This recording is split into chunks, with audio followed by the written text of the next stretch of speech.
Esta cara pode parecer-lhe estranha, mas com certeza já viu alguns dos teus filmes. É o produtor e realizador francês Cédric Lapiche, responsável por 2 êxitos europeus de bilheteira. A Residência Espanhola. Appartement dans Barcelone, c'est toute une histoire. I'm Italian, German, Danish, English, Espanhol. Sure, cool. E As Bonecas Russas.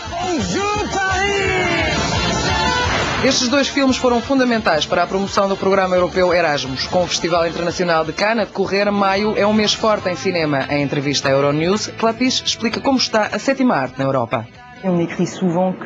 O cinema europeu é criticado com frequência pela imprensa especializada. A Residência Espanhola e As Bonecas Russas foram 2 filmes com enorme sucesso. Será que o cinema europeu é assim tão mau?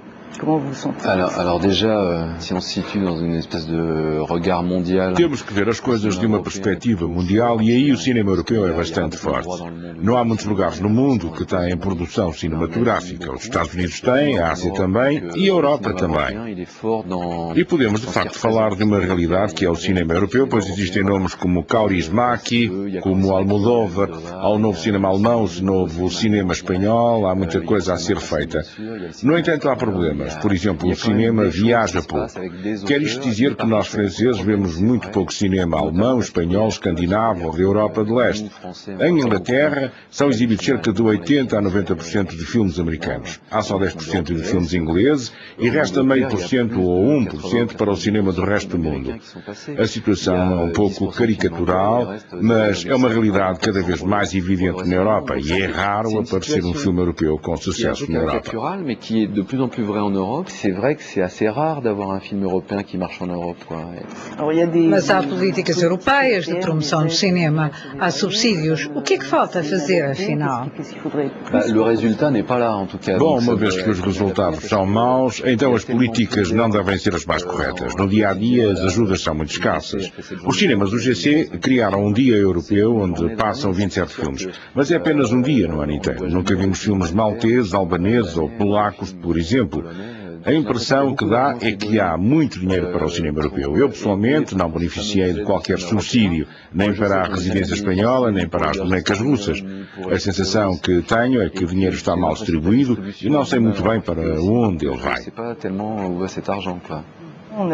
A crítica de cinema não é muito favorável às coproduções europeias. O título inicial em inglês para a Residência Espanhola era Europudding, ou seja, o pudim do caos europeu. No entanto, tinha um sentido depreciativo. J'aimais bien l'idée d'Europudding pour l'auberge espagnole parce que... Eu gostava do título Europudding para a Residência Espanhola. A ideia da Europa cinematográfica, de uma mistura incrível. Quando juntamos um alemão, italiano e um sueco, dá a impressão de um enorme pudim imundo.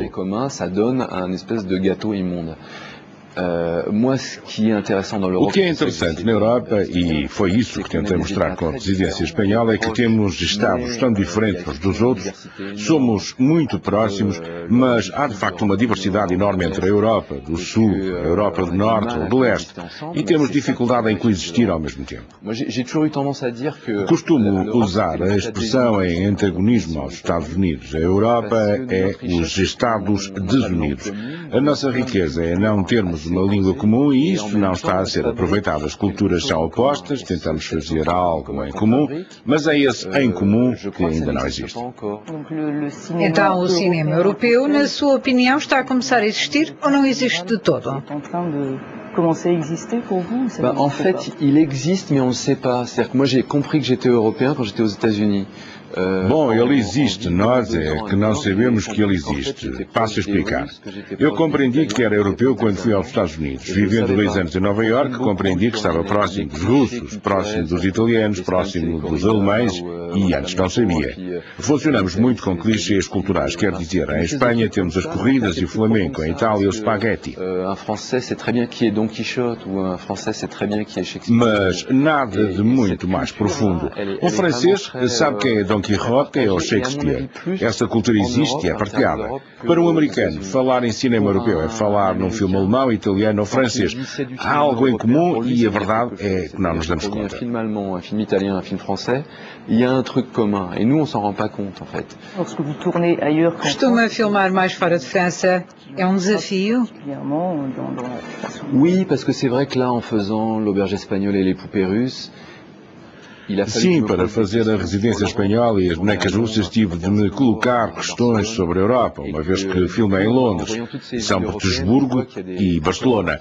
E de um momento para o outro estas cidades passaram a ter pontos em comum. É a identidade da Europa ligada aos conflitos, mas também à modernidade. que é très évolutif en Europe.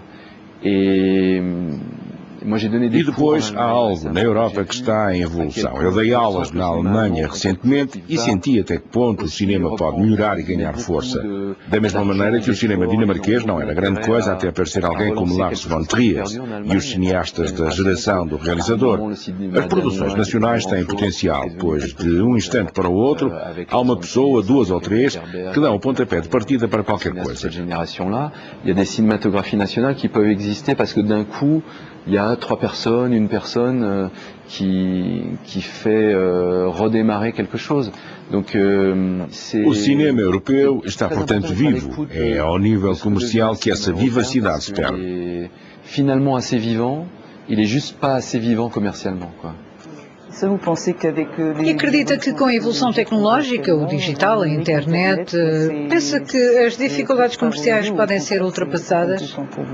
Ça dépend des hommes politiques. Isso depende dos políticos, dos atores, dos realizadores, dos distribuidores, dos produtores. Depende do que quiserem fazer. Pode-se fabricar uma espécie de fascismo muito rapidamente ou criar uma espécie de concentração vertical que leva ao empobrecer do pensamento. Quer dizer que quanto mais espaços existem para a transmissão de conteúdos, internet, canais de televisão, mais se promove a cultura do marketing e dos grandes êxitos. Curiosamente, existem mais salas de cinema, mais espaços na internet para ver filmes, mas cada vez vemos mais do mesmo. Estes novos espaços favorecem o marketing. Quer um exemplo? Veja o Homem-Aranha. É estranho como esta diversidade cria empobrecimento. O Festival de Cannes faz 60 anos. Há 5 filmes norte-americanos na seleção oficial. Isso quer dizer que somos nós que ajudamos à promoção?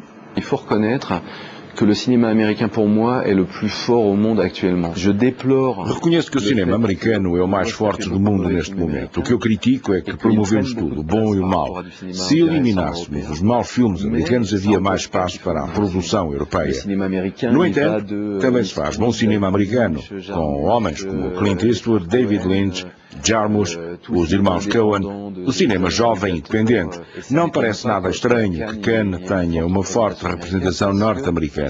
O cinema aí está em grande expansão e espero que no futuro suceda o mesmo com a Europa.